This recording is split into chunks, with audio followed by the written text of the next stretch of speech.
وہ ویکینڈ پر کبھی کبھار ہائکنگ کے لیے مارگلا کی پہاڑیوں پر جایا کرتا تھا۔ وہ ویکینڈ نہیں تھا مگر اچانک ہی اس کا موڈ وہاں جانے کا بن گیا۔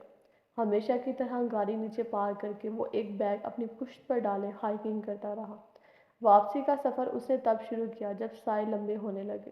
وہ اندازہ کر سکتا تھا کہ اسے اپنی گاڑی تک پہنچنے میں 2 گھنٹے لگیں گے۔ واپسی کے سفر کو کچھ تیزی سے طے کرنے کے لیے وہ سڑک پر آ گیا جہاں سے عام طور پر لوگ گزرتے تھے۔ اس نے ابھی کچھ فاصلہ ہی طے کیا تھا کہ جب اسے اپنے پیچھے تیز قدموں کی آواز سنائی دی۔ سالار نے ایک نظر مڑ کر دیکھا۔ وہ 2 لڑکے تھے جو اس سے کافی پیچھے تھے مگر بہت تیزی سے آگے آ رہے تھے۔ سالار نے گردن واپس موڑ لی اور اسی طرح اپنا نیچے کا سفر جاری رکھا۔ اسے اپنے خلیے سے وہ لڑکے مشکوک نہیں لگے تھے۔ جینز اور شرٹ میں ملبوس ان کا خلیہ عام لڑکوں جیسا تھا مگر پھر چلتے چلتے اسے یکدم کوئی اپنے بالکل عقب میں محسوس ہوا۔ وہ برق رفتاری سے پلٹا اور ساکت ہو گیا۔ ان دونوں لڑکوں کے ہاتھ میں ریوالور تھے اور وہ اس کے بالکل سامنے تھے۔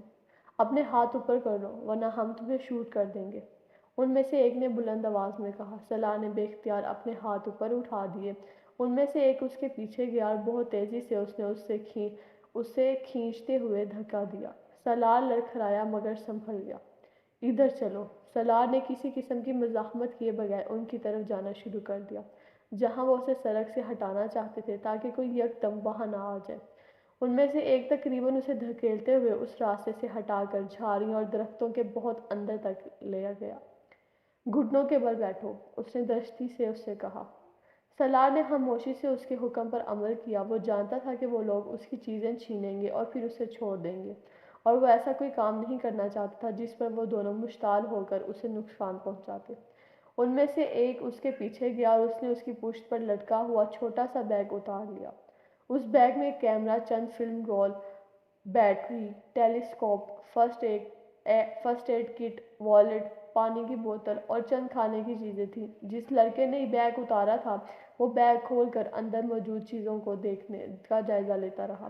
پھر اس نے والیٹ کھول کر اس کے اندر موجود کرنسی نوٹ اور کریڈٹ کارڈز کا جائزہ لیا۔ اس کے بعد اس نے بیگ میں ٹیشو کا پیکٹ نکال لیا اور پھر فرسٹ ایڈ کٹ بھی نکال لی۔ اب تم کھڑے ہو جاؤ، اس لڑکے نے تحقیرانہ انداز میں کہا۔ سالار اس کی طرح ہاتھ سر سے اوپر اٹھائے کھڑا ہو گیا۔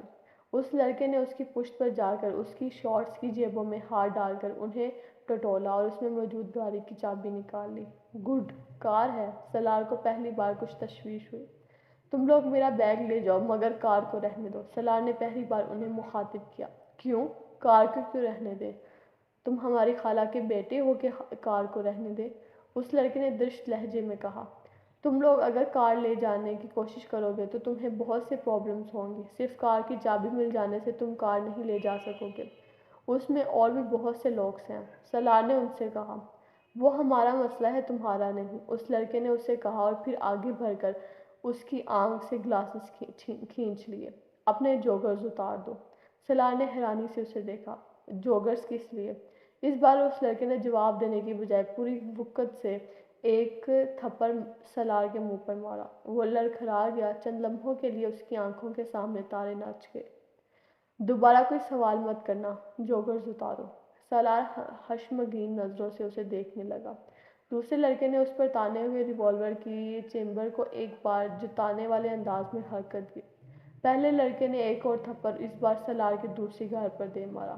اب دیکھو، اس طرح جوگرز اتارو، اس نے سختی سے کہا۔ سالار نے اس بار اس کی طرف دیکھے بغیر نیچے جھک کر آہستہ آہستہ اپنے دونوں جوگرز اتار دیے۔ اب اس کے پیروں میں صرف جرابیں رہ گئی تھیں۔ اپنی شرٹ اتارو، سالار ایک بار پھر اعتراض کرنا چاہتا تھا مگر وہ دوبارہ تھپڑ کھانا نہیں چاہتا تھا۔ اگر ان دونوں کے پاس ریوالور نہ ہوتے تو وہ جسمانی طور پر ان سے بہت بہتر تھا اور یقیناً اس وقت ان کی ٹھکائی کر رہا ہوتا، مگر ان کے پاس ریوالور کی موجودگی نے یکدم ہی اسے ان کے سامنے بے بس کر دیا تھا۔ اس نے اپنی شرٹ اتار کر اس لڑکے کی طرف بڑھائی۔ نیچے پھینکو، اس لڑکے نے تحقیرانہ انداز میں کہا۔ سالار نے شرٹ نیچے پھینک دی۔ اس لڑکے نے اپنے بائیں ہاتھ کو جیب میں ڈال کر کوئی چیز نکالی۔ وہ پلاسٹک کی باریک ڈوری کا ایک گچھا تھا۔ اسے دیکھتے ہی سالار کی سمجھ میں آ گیا تھا کہ وہ کیا کرنا چاہتے ہیں۔ وہ بے اختیار پریشان ہوا۔ شام ہو رہی تھی، کچھ ہی دیر میں وہاں اندھیرا چھا جاتا اور وہاں سے رہائی کس طرح حاصل کرتا؟ دیکھو مجھے باندھو مت، میں کسی کو کچھ نہیں بتاؤں گا، تم میرا بیگ اور میری کار لے جاؤ، اس بار اس نے مدافعانہ انداز میں کہا۔ اس لڑکے نے کچھ بھی کہے بغیر پوری وقت سے اس کے پیٹ میں ایک گھونسا مارا۔ سالار درد سے دوہرا ہو گیا، اس کے منہ سے ایک چیخ نکلی تھی۔ کوئی مشورہ نہیں، اس لڑکے نے جیسے اسے یاد کروایا اور زور سے ایک طرف دھکیلا۔ درد سے بلبلاتے ہوئے سالار نے اندھوں کی طرح اس کی پیروی کی۔ ایک درخت کے تنے کے ساتھ بیٹھ کر اس لڑکے نے بڑی مہارت کے ساتھ اس کے دونوں بازو کو پتلی سے تنے کے پیچھے لے جا کر اس کی کلائیوں پر وہ ڈوری لپیٹنا شروع کر دی۔ وہ دوسرا لڑکا سالار سے ذرا فاصلے پر ادھر ادھر نظریں دراتے ہوئے سالار پر ریوالور تانے رہا۔ اس کے ہاتھوں کو اچھی طرح باندھنے کے بعد اس لڑکے نے سامنے آ کر اس کی پیروں کی جرابوں اتاری اور پھر فرسٹ ایڈ کٹ میں موجود کینچی سے اس نے سالار کی شرٹ کی پٹیاں کاٹنی شروع کر دی۔ ان میں سے کچھ پٹیوں کو اس نے ایک بار پھر بڑی مہارت کے ساتھ ان کی ٹخنوں کے گرد لپیٹ کر گھرا لگا دی۔ پھر اس نے ٹیشو کا پیکٹ کھولا اور اس میں موجود سارے ٹیشوز باہر نکال لیے۔ منہ کھولو، سالار جانتا تھا وہ اب کیا کرنے والا ہے۔ وہ جتنی گالیاں اسے دل میں دے سکتا تھا اس وقت وہ دے رہا تھا۔ اس لڑکے نے یکے بعد دیگر وہ سارے ٹیشو اس کے منہ میں ٹھونس دیے اور پھر شرٹ کی واحد بچ جانے والی پٹی کو گھوڑے کی لگام کی طرح اس کے منہ میں ڈالتے ہوئے درخت کے تنے کے پیچھے اسے باندھ دیا۔ دوسرا لڑکا بھی اطمینان سے بیگ بند کر رہا تھا۔ پھر چند منٹوں کے بعد وہ دونوں وہاں سے غائب ہو چکے تھے۔ ان کے وہاں سے جاتے ہی سالار نے اپنے آپ کو آزاد کرنے کی کوشش شروع کر دی، مگر جلد ہی اسے اندازہ ہو گیا تھا کہ وہ ایک بہت بڑی مصیبت میں گرفت ہو چکا ہے۔ اس لڑکے نے بڑی مہارت کے ساتھ اسے باندھا تھا۔ وہ صرف ہلنے جلنے کی کوشش سے خود کو آزاد نہیں کر سکتا تھا، نہ ہی ڈوری ڈھیلی کر سکتا تھا۔ وہ ڈوری اس کی حرکت کرنے پر اس کی گوشت کے اندر گھستی ہوئی محسوس ہو رہی تھی۔ اس کی حالت اس وقت بے حد خراب تھی۔ وہ نہ کسی کو آواز دے سکتا تھا، نہ دوسرے طریقے سے خود اپنی طرف کسی کو متوجہ کر سکتا تھا۔ اس کے ارد گرد قدامت جھاڑیاں تھیں اور شام کے ڈھلتے ہوئے سایوں میں ان جھاڑیوں میں اس کی طرف کسی کا متوجہ ہو جانا کوئی معجزہ ہی ہو سکتا تھا۔ اس کے جسم پر اس وقت لباس کے نام پر صرف گھٹنوں سے کچھ نیچے تک لٹکنے والی مربوط شارٹس کے علاوہ کچھ بھی نہیں تھا، اور شام ہونے کے ساتھ ساتھ خنکی بھر رہی تھی۔ گھر میں کوئی یہ نہیں جانتا تھا کہ وہ ہائیکنگ کے لیے آیا ہے، اور جب گھر نہ پہنچنے پر اس کی تلاش شروع ہوگی تب بھی یہاں اس طریقے میں درختوں اور جھاڑیوں کے درمیان باندھے ہوئے اس کے وجود تک نہیں پہنچ سکتے تھے۔ آدھے گھنٹے کی جدوجہد کے بعد جب اپنے پیروں کی گرد موجود پٹیوں کو ڈھیلا کرنے اور پھر انہیں کھولنے میں کامیاب ہوا، اس وقت سورج مکمل غروب ہو چکا تھا۔ اگر چاند نہ نکلا ہوتا تو شاید وہ اپنے ہاتھ پاؤں اور ارد گرد کے ماحول کو بھی نہ دیکھ پاتا۔ اکا دکا گزرنے والی گاڑیوں اور لوگوں کا شور اب نہ ہونے کے برابر تھا۔ اس کے ارد گرد جھینگروں کی آوازیں گونج رہی تھیں اور وہ گردن سے کمر تک اپنی پشت پر درخت کے تنے کی وجہ سے آنے والی رگڑ اور خراشوں کو بخوبی محسوس کر سکتا تھا۔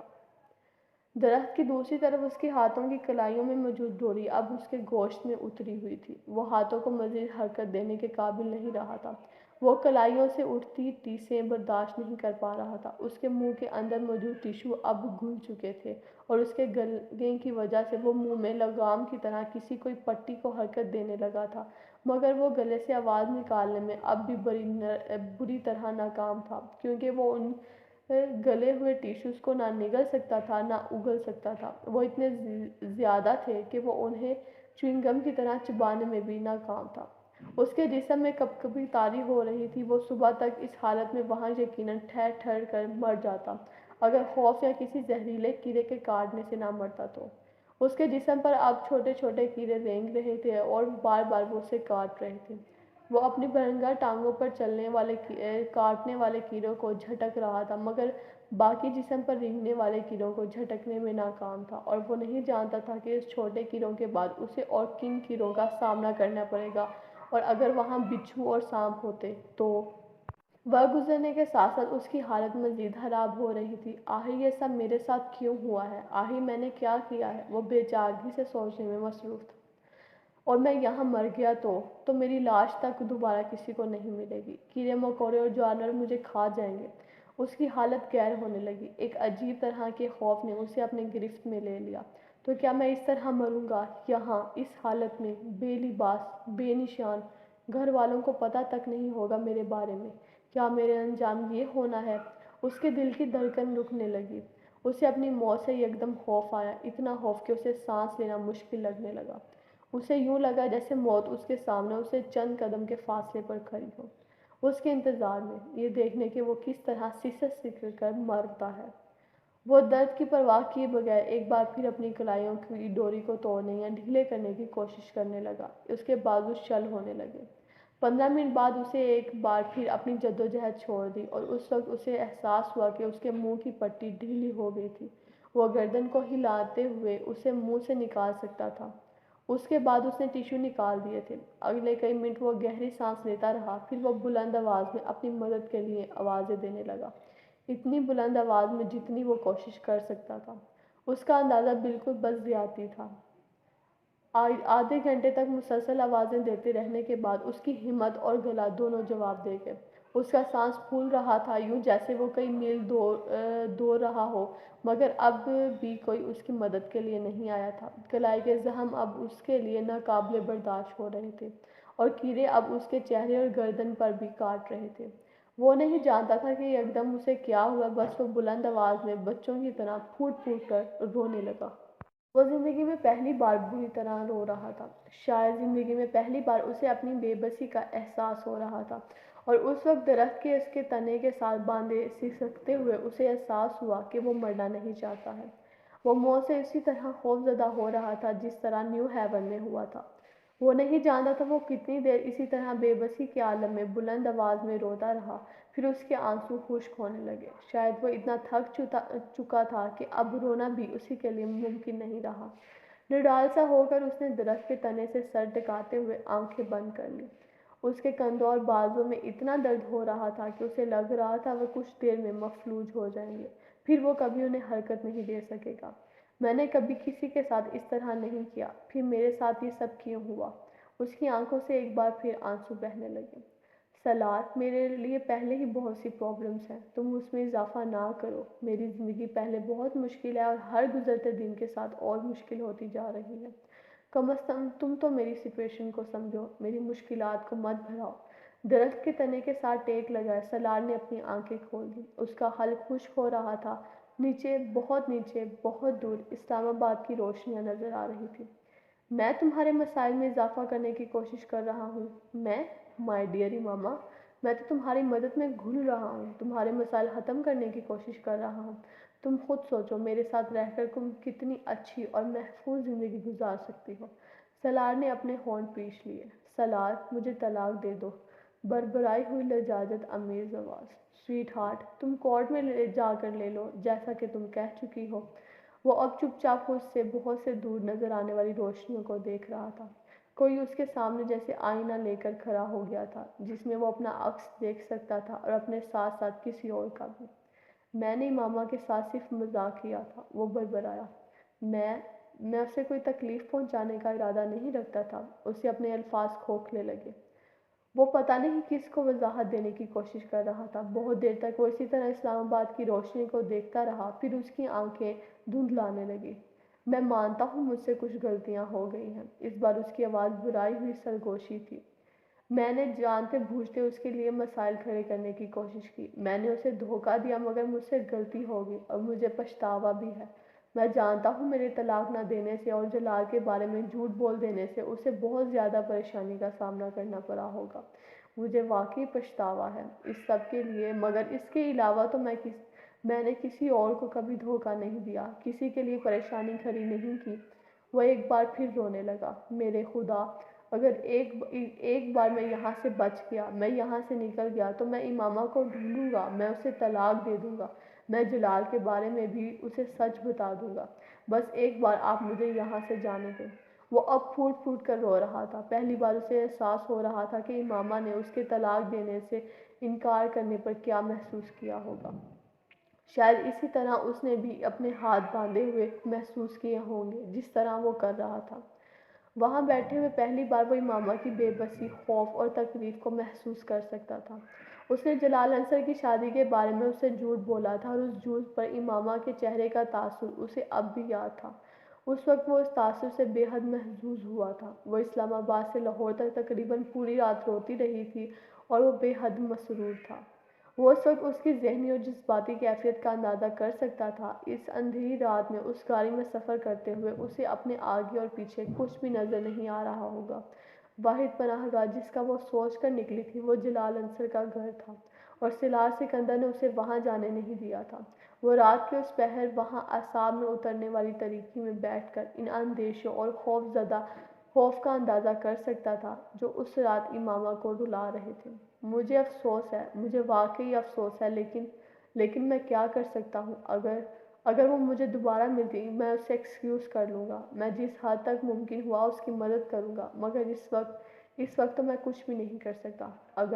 اگر میں نے کبھی کوئی نیکی کی ہے تو اس کے بدلے رہائی دلا دیں۔ او گاڈ پلیز، پلیز، پلیز۔ اس نے بہتے ہوئے آنسوؤں کے ساتھ اپنی نیکیاں گننے کی کوشش کی جنہیں وہ گنوا سکتی۔ اس وقت پہلی بار اس پر یہ ہولناک انکشاف ہوا کہ اس نے زندگی میں اب تک کوئی نیکی جسے وہ اس وقت اللہ کے سامنے پیش کر کے اس کے بدلے میں رہائی مانگتا۔ ایک اور خوف نے پھر اس کو اپنی گرفت میں لے لیا۔ اس نے زندگی میں کبھی خیرات نہیں کی تھی اور وہ اس پر یقین نہیں رکھتا تھا۔ وہ ہوٹلز اور ریسٹورنٹ میں ٹپ خوش دلی سے دیا کرتا تھا، مگر کبھی کسی فقیر کے ہاتھ پھیلانے پر اس نے اسے کچھ نہیں دیا۔ اسکول کالج میں مختلف کاموں کے لیے چند فنڈز جمع ہوتے تب بھی وہ ٹیکسٹ خریدنے یا بیچنے سے صاف انکار کر دیتا۔ میں چیریٹی پر یقین نہیں رکھتا۔ اس کی زبان پر روکھے انداز میں صرف ایک ہی جملہ ہوتا، میرے پاس اتنی فالتو رقم نہیں ہے کہ میں ہر جگہ لٹاتا پھروں۔ اس کا یہ رویہ نیو ہیون میں بھی جاری رہا۔ یہ سب صرف چیریٹی تک ہی محدود نہیں تھا، وہ چیریٹی کے علاوہ بھی کسی کی مدد کرنے پر یقین نہیں رکھتا تھا۔ اسے کوئی ایسا لمحہ یاد نہیں آیا جب اس نے کبھی کسی کی مدد کی ہو، صرف امامہ کی مدد کی تھی، اور اس مدد کے بعد اس نے جو کچھ کیا تھا اس کے بعد وہ اسے نیکی نہیں سمجھ سکتا تھا۔ وہ عبادت کرنے کا بھی عادی نہیں تھا۔ شاید بچپن میں ہی اس نے چند بار سکندر کے ساتھ عید کی نماز پڑھی ہوگی، مگر وہ بھی عبادت سے زیادہ ایک رسم تھی۔ اسے نیو ہیون میں وہ رات یاد آئی جب وہ عشاء کی نماز ادھوری چھوڑ کر بھاگ آیا تھا، اور اس کے ساتھ اسے اس ہوکر کو دیے ہوئے $50 بھی یاد آئے۔ شاید وہ واحد موقع تھا جب اسے کسی پر ترس آیا تھا۔ وہ مستقل اپنے ذہن کو اپنی کسی نیکی کی تلاش میں کنگلاتا رہا مگر ناکام رہا، اور پھر اسے اپنے گناہ یاد آنے لگے۔ کیا تھا جو وہ نہیں کر چکا تھا؟ اس کے آنسو، گڑگڑانا، رونا، سب کچھ یکدم ختم ہو گیا۔ حساب کتاب بالکل صاف تھا۔ وہ اگر آج اس حالت میں مر جاتا تو اس کے ساتھ کوئی زیادتی نہ ہوتی۔ 22 سال کی عمر میں وہ وہاں بیٹھے کئی گھنٹوں صرف کرنے پر بھی جس شخص کو اپنی کوئی نیکی یاد نہ آئے، جبکہ اس شخص کا IQ لیول 150 سے پلس ہو اور اس کی میموری فوٹوگرافک ہو، وہ شخص اللہ سے یہ چاہتا ہے کہ اسے اس کی نیکی کے بدلے اس آزمائش سے رہا کر دیا جائے جس میں وہ پھنس گیا ہے۔ What is next to ecstasy؟ اس نے ٹین ایج میں کوکین پیتے ہوئے ایک بار اپنے دوست سے پوچھا تھا۔ وہ بھی کوکین لے رہا تھا۔ مور ایکسٹیسی، اس نے کہا۔ اس نے کوکین لیتے ہوئے اسے دیکھا۔ There is no end to ecstasy. It is preceded by the pleasure and followed by more ecstasy. وہ نشے کی حالت میں اسے کہہ رہا تھا۔ سالار مطمئن نہیں ہوا۔ No, it doesn't end. What happens when it ends? When it really ends. اس کے دوست نے عجیب سی نظروں سے اسے دیکھا۔ You know it yourself, don't you? You have been through it off and on. سالار جواب دینے کی بجائے دوبارہ کوکین لینے لگا تھا۔ اس کی کلائیوں کے گوشت میں اترتی ڈوری اسے اب جواب دے رہی تھی۔ Pain. What is next to pain؟ اس نے مضحکہ خیز لہجے میں اس رات امام ہاشم سے پوچھا تھا۔ Nothingness۔ رسمی نما کوئی چیز لہراتی ہوئی اس کے جسم پر گری تھی۔ اس کے سر، چہرے، گردن، سینے، پیٹ اور وہاں سے تیز رفتاری سے رینگتے ہوئے اتر گئی۔ سالار نے کانپتے جسم کے ساتھ اپنی چیخ روکی تھی۔ وہ کوئی سانپ تھا جو اسے کاٹے بغیر چلا گیا تھا۔ اس کا جسم پسینے میں نہا گیا تھا۔ اس کا جسم اب جھاڑے کے مریض کی طرح تھر تھر کانپ رہا تھا۔ نتھنگنیس۔ آواز بالکل صاف تھی۔ And what is next to nothingness? تحقیر آمیز آواز اور مسکراہٹ اس کی تھی۔ ہیل۔ اس نے یہی کہا تھا۔ وہ پچھلے 8 گھنٹے سے وہاں بندھا ہوا تھا، اس ویرانی، اس تاریکی، اس وحشتناک تنہائی میں، اور وہ پورا 1 گھنٹہ حلق کے بل پوری وقت سے مدد کے لیے پکارتا رہا تھا، یہاں تک کہ اس کا حلق آواز نکالنے کے قابل نہیں رہا تھا۔ نتھنگ نیس سے ہیل اور ان دونوں کے بیچ کہیں مالک تھا، یا شاید نتھنگ نیس میں داخل ہونے والا تھا اور ہیل تک پہنچنے والا تھا۔ تمہیں خوف نہیں آتا یہ پوچھتے ہوئے کہ ہیل کے بعد کیا آئے گا، دوزخ کے بعد آگے کیا آ سکتا ہے؟ انسان کے معتوب اور مغضوب ہو جانے کے بعد باقی بچتا ہی کیا ہے جسے جاننے کا تمہیں اشتیاق ہے؟ سلاح نے وحشت بھری نظروں سے ارد گرد دیکھا۔ وہ کیا تھا؟ قبر یا دوزخ، یا زندگی میں اس کا ایک منظر، بھوک، پیاس، بے بسی، بے یاری اور مددگاری، جسم پر چلتے کیڑے جنہیں وہ خود کو کاٹنے سے روک تک نہیں پا رہا تھا، مفلوج ہوتے ہوئے ہاتھ پاؤں، پشت اور ہاتھوں کی کلائیوں پر لمحہ بہ لمحہ بڑھتے ہوئے زخم۔ خوف تھا یا دہشت، پتہ نہیں کیا تھا، مگر وہ بلند آواز میں پاگلوں کی طرح چیخیں مارنے لگا تھا۔ اس کی چیخیں دور دور تک فضا میں گونج رہی تھیں، حزبیاتی اور جنونی انداز میں بلند کی جانے والی بے مقصد اور خوفناک چیخیں۔ اس نے زندگی میں اس طرح کا خوف کبھی محسوس نہیں کیا تھا، کبھی بھی نہیں۔ اسے اپنے ارد گرد عجیب سے بھوت چلتے پھرتے نظر آ رہے تھے۔ اسے لگ رہا تھا اس کے دماغ کی رگ پھٹنے والی ہے یا پھر نروس بریک ڈاؤن۔ پھر اس کی چیخیں آہستہ آہستہ دم توڑتی گئیں، اس کا گلا پھر بند ہو گیا تھا، اب صرف سرسراہٹیں تھیں جو اسے سنائی دے رہی تھیں۔ اسے یقین ہو چکا تھا کہ وہ اب مر رہا ہے، اس کا ہارٹ فیل ہو رہا ہے، یا پھر وہ اپنا ذہنی توازن کھو دینے والا ہے۔ اور اسی وقت اچانک تنے کے پیچھے بندھے ہوئی کلائیوں کی ڈوری ڈھیلی ہو گئی۔ ہوش و حواس کھوتے ہوئے اس کے اعصاب نے ایک بار پھر جھٹکلایا۔ اس نے نچلا ہونٹ دانتوں میں دباتے ہوئے اپنے ہاتھوں کو حرکت دی۔ ڈوری اور ڈھیلی ہو گئی، شاید مسلسل تنے کی رگڑ لگتے لگتے درمیان سے ٹوٹ گئی تھی۔ اس نے ہاتھوں کو کچھ اور حرکت دی اور تب اسے احساس ہوا کہ وہ درخت کے تنے سے آزاد ہو چکا تھا۔ اس نے بے یقینی کے عالم میں اپنے ہاتھوں کو سیدھا کیا، درد کی تیز لہریں سے اس کے بازوں سے گزری۔ کیا میں بچ گیا ہوں؟ کیوں؟ کس لیے؟ معاف ہوتے ہوتے ذہن کے ساتھ تھا۔ اس نے اپنے گردن کے گرد موجود اس پٹی کو اتارا جو پہلے اس کے منہ کے گرد باندھی گئی تھی۔ بازوں کو دی گئی معمولی حرکت سے اس کے منہ سے ایک راہ نکلی تھی۔ اس کے بازوں میں شدید تکلیف ہو رہی تھی، اتنی تکلیف کہ اسے لگ رہا تھا کہ وہ دوبارہ کبھی اپنے بازو استعمال نہیں کر سکے گا۔ اس کی ٹانگیں بھی سن ہو رہی تھیں۔ اس نے کھڑے ہونے کی کوشش کی، وہ لڑکھڑا کر بازوؤں کے بل زمین پر گرا۔ ہلکی سی چیخ اس کے منہ سے نکلی۔ اس نے دوسری کوشش ہاتھوں اور گھٹنوں کے بل کی۔ اس بار وہ کھڑا ہونے میں کامیاب ہو گیا۔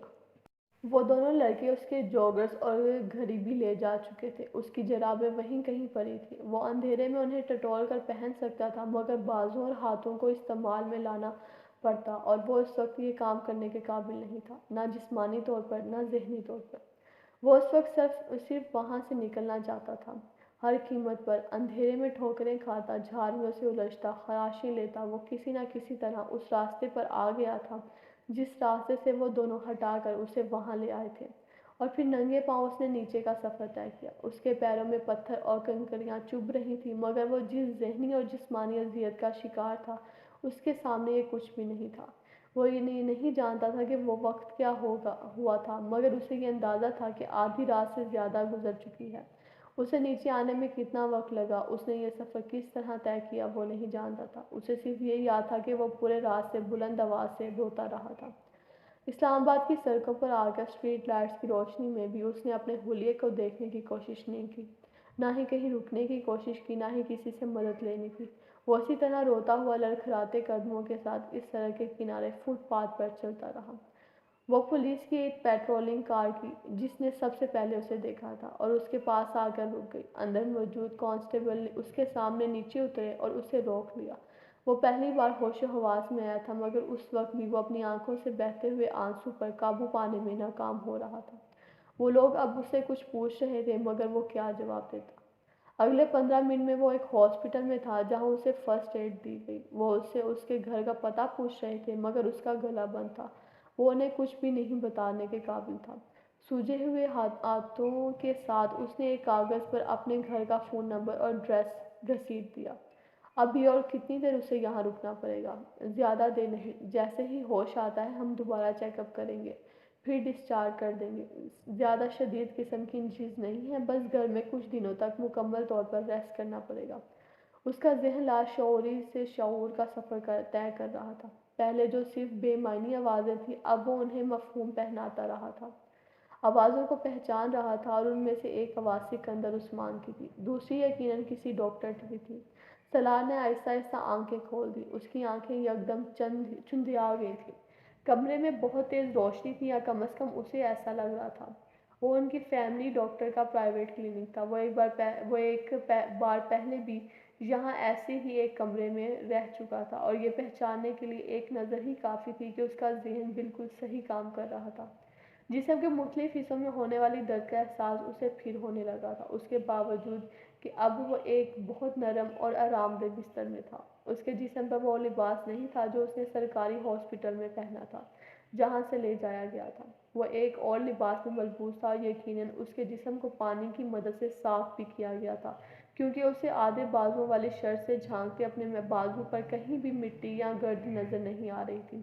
اس کی کلائیوں کے گرد پٹیاں بندھی ہوئی تھیں، اور اس کے بازو پر چھوٹے چھوٹے بہت سے نشانات تھے۔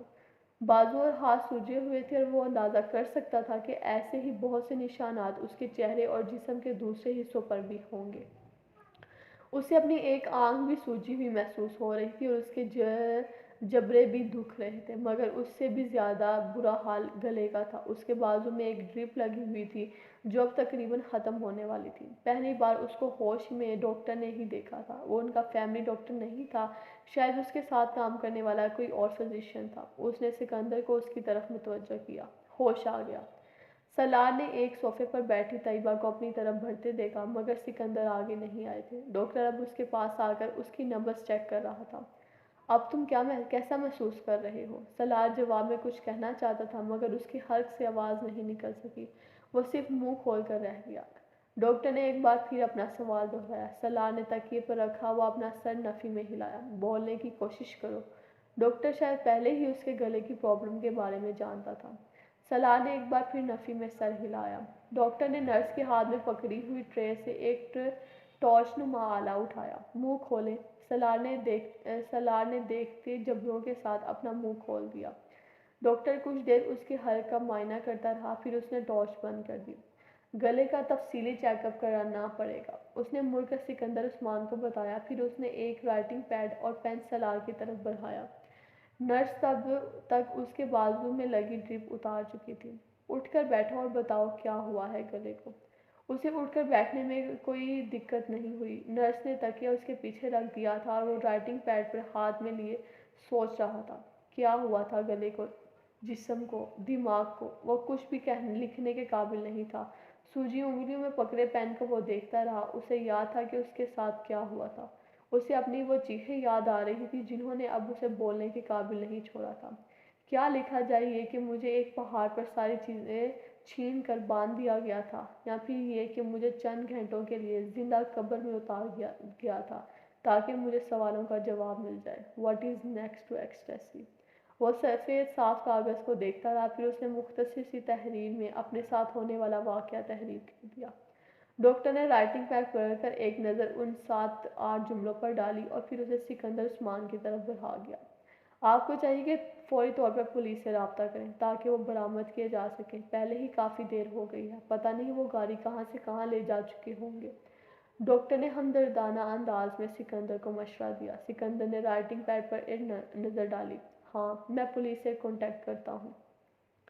پھر کچھ دیر ان دونوں کے درمیان ان کے گلے کے چیک اپ کے سلسلے میں بات ہوتی رہی۔ پھر ڈاکٹر اور نرس کے ہمراہ باہر نکل گئے۔ اس کے باہر نکلتے ہی سکندر نے ہاتھ میں پکڑا رائٹنگ پیڈ سلار کے سینے پر دے مارا۔ یہ جھوٹ کا پرندہ اپنے پاس رکھو۔ تم کیا سمجھتے ہو کہ اب میں تمہاری کسی بات پر اعتبار کروں گا؟ نہیں، کبھی نہیں۔ سکندر بے حد مشتعل تھے۔ یہ بھی تمہارا کوئی نیا ایڈونچر ہوگا، خودکشی کی کوئی نئی کوشش۔ وہ کہنا چاہتا تھا فار گاڈ سیک ایسا نہیں ہے، مگر وہ گونگوں کی طرح اس کا چہرہ دیکھتا رہا۔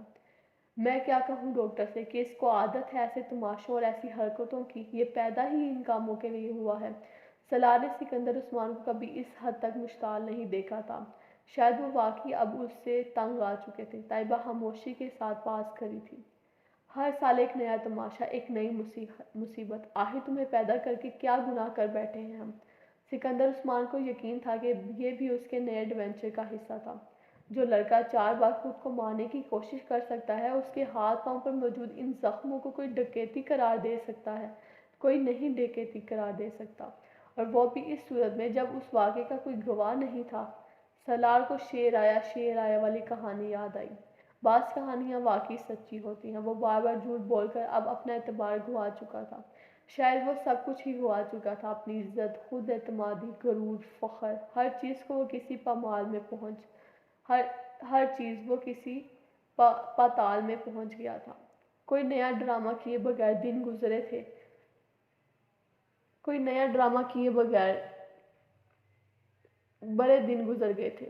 تمہیں تو تب تم نے سوچا ماں باپ کو مرحوم کیوں رکھوں، انہیں خوار اور ذلیل کیے بغیر عرصہ ہو گیا ہے، اب نئی تکلیف دینی چاہیے۔ ہو سکتا ہے سکندر یہ ٹھیک کہہ رہا ہو، آپ پولیس کو گاڑی کے بارے میں اطلاع تو دیں۔